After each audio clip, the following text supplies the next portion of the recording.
not Jim Carrey who can walk down the street just doing anything he wants to and get away with it because nobody knows you. After a while, hopefully it'll be to the point where I can't walk out in the street. Won't that be fun? where it'll be impossible to walk anywhere without being recognized.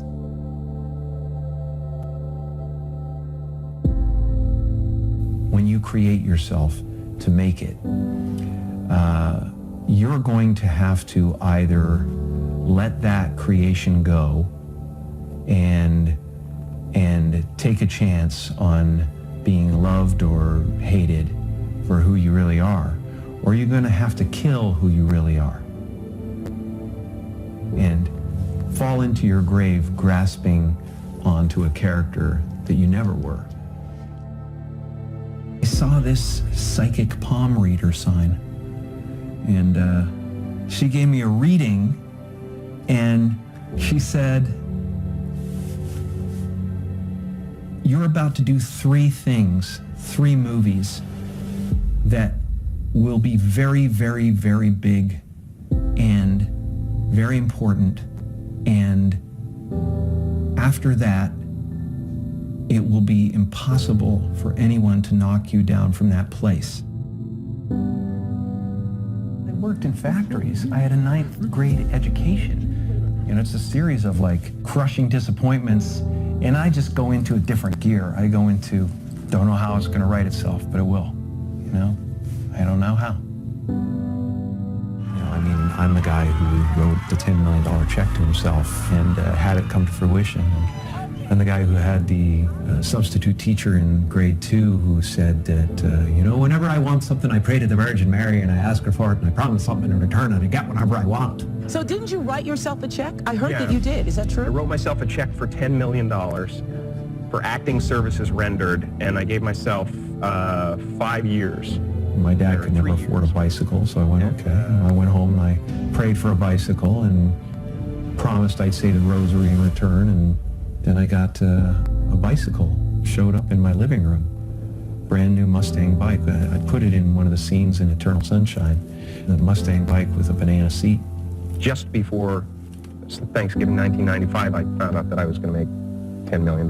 So you visualized? From then on, it was whenever I wanted something to happen, I manifested it. I stood there in an open field like this with my arms out. Can you tell me about your dad? My father was not only the funniest man in the room, but he was a fantastic saxophone player. And before I was born, he had an orchestra in Toronto.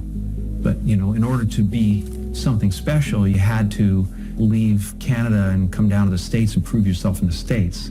He was a little bit afraid of that transition, and also he had a family to take care of, so he became an accountant. And as time wore on, it wore him down, it wore him down, and he got a little bit bitter, especially when he lost his job when he was 51. That really broke him. Not only was he compromising to raise a family, but when you compromise and you fail, it really hurts. It hurts even more than failing at what you love. So that was an example for me. And a lot of people don't know this, but when I was about 14 or 15, my father lost his job, and I actually became homeless for quite some time. Of course, I grew up in Canada, so I thought we had just gone camping, But, I learned that you can fail at what you don't love, so you might as well do what you love. There's really no choice to be made.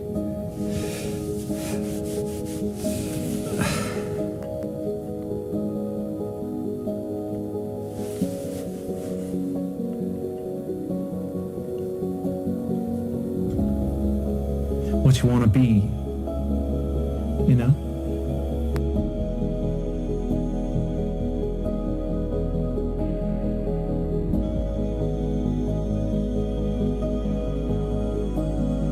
Where did that transition take place? Somewhere in the middle of absolute confusion, absolute disappointment, absolute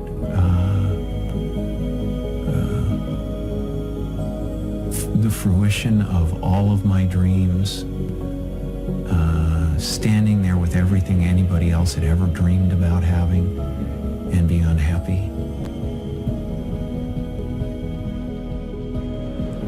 Where did this character come from? What is the dirt that the pearl is built around? And the pearl is the personality that you build around yourself as a protection against that thought.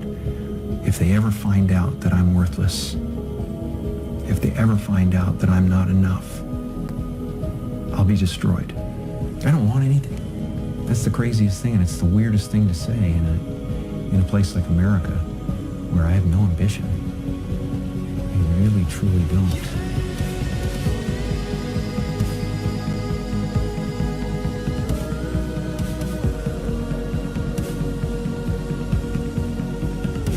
So many of us choose our path out of fear disguised as practicality. What we really want seems impossibly out of reach and ridiculous to expect, so we never dare to ask the universe for it. I'm saying I'm the proof that you can ask the universe for it.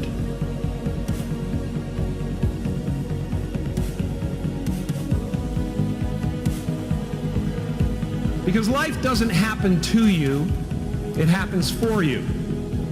How do I know this? I don't, but I'm making sound, and that's the important thing. That's what I'm here to do. Sometimes I think that's the only thing that's important, really, It's just letting each other know we're here, reminding each other that we're part of a larger self,